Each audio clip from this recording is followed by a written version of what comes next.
15 বছর পরে একটা ভালো মুভি দেখলাম, অনেক ভালো লাগছে।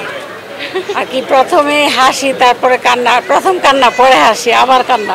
আর কি 15 বছর পরে এত ভালো একটা মুভি দেখছি।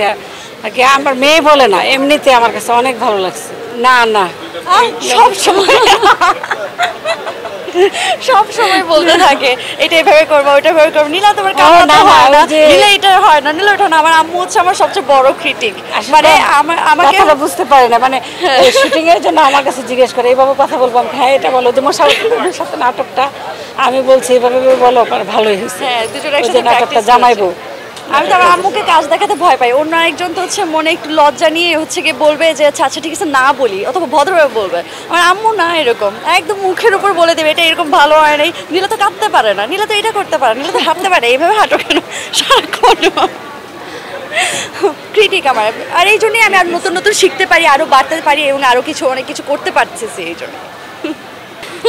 আমার মেয়ে তো ভালো, পর্দায় ভালো না, পর্দাটা ভালো, কিন্তু বাস্তব মেয়ে আরো ভালো।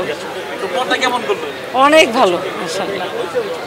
এর আগে তো ওর আরো দিনে ছবি রিলিজ হয়েছে, দেখছেন হলে? হ্যাঁ দেখছি, কিন্তু এইটার মতো আনন্দ আর পাই নাই। আর কি অনেক কান্নাও করছি, অনেক আনন্দ লাগছে, অনেক ভালো লাগছে মুভিটা। 100-র মধ্যে দর্শকদের বলবো দেখার জন্য, অনেক সুন্দর একটা মুভি, দেখার জন্য বলবো, দেখলে ভালো লাগবে। অনেক মুভি দেখি তো, আমি প্রায় মুভি দেখি, কিন্তু এই মুভিটা আমার মেয়ে বলে না, অনেক ভালো লাগছে। আমার মেয়ে না হলেও ভালো লাগতো, মুভিটাই ভালো, অনেক ভালো লাগছে। আর নীলার অভিনয় তো তুলনা হয় না।